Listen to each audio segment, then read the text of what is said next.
intention for this time is really to empower you.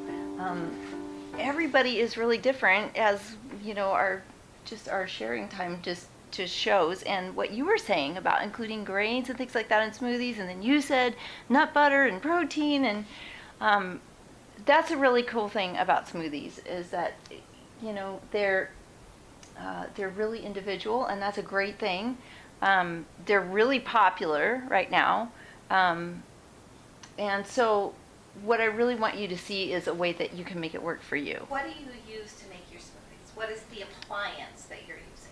I am using a NutriBullet, but the very next thing that I'm hoping to get is a Vitamix, because I love the NutriBullet, but eventually they burn out. I've burned out one already, and I'm probably going to burn out my second one before too long, because I just use them constantly. I use them for smoothies, but I also use them for soups and sauces and other things. And when we talk about nutrient dense, what we're talking about is how much nutrition is there for the amount of calories or energy that's contained there. So if you have a big bowl of spinach or kale, almost no calories and a ton of vitamins and minerals, right? So it's very nutrient dense. Black beans are very nutrient dense. One of the beautiful things about smoothies is that you can sort of hide things in there, you know, things that are good for you. We're going to start with some greens. You have your greens ready, Melissa? Define ready.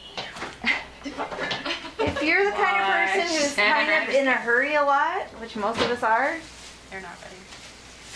you know what makes it really easy for me is a lot of times I will use the greens that are in the little container that are already washed, that are little and cute, and you can just throw them in there.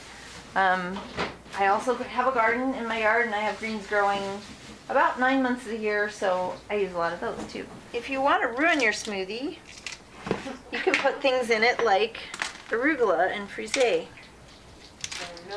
which are kind of, I mean, it's up to you, but I think it tastes awful in a smoothie. And I put broccoli in a smoothie kinda once, bitter. and that was horrible. I like that it's low in carbohydrates, and it's crazy high in protein. Like, I don't even use a full scoop, because it's like 20 grams. Does it have a vanilla flavor that's going to flavor the whole thing? It does have vanilla, and it probably will. I'm really suspicious of things that are that high in protein because it's not natural. Okay. But I mean, I don't know a ton about this, so this one's from hemp protein, pea protein.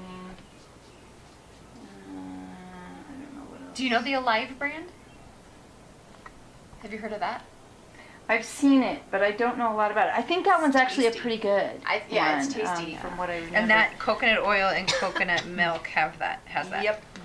Yes, ma'am. All right, so we've got greens and avocados. Everything in coconut oil. I mean, some things just Butter. Butter. You can use butter too. Butter is good.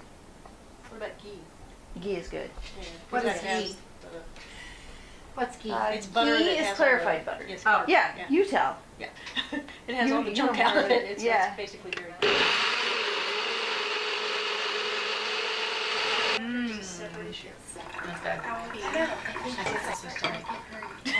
I totally do. Me too. You wouldn't do that? I totally taste the Swiss chard. Battling it for Oh. years. It's just ongoing. You know, okay, so here's the thing about that. She's good. I can handle it, but I When you taste start it. drinking these all the time, you crave that flavor. I mean, you start to, like, your body loves it. You start to taste it in your I'm skin. tasting the earthiness of the beans, but I love Really? it. This is like a texture issue. Ooh, You're- that's awesome. I'm glad you like it.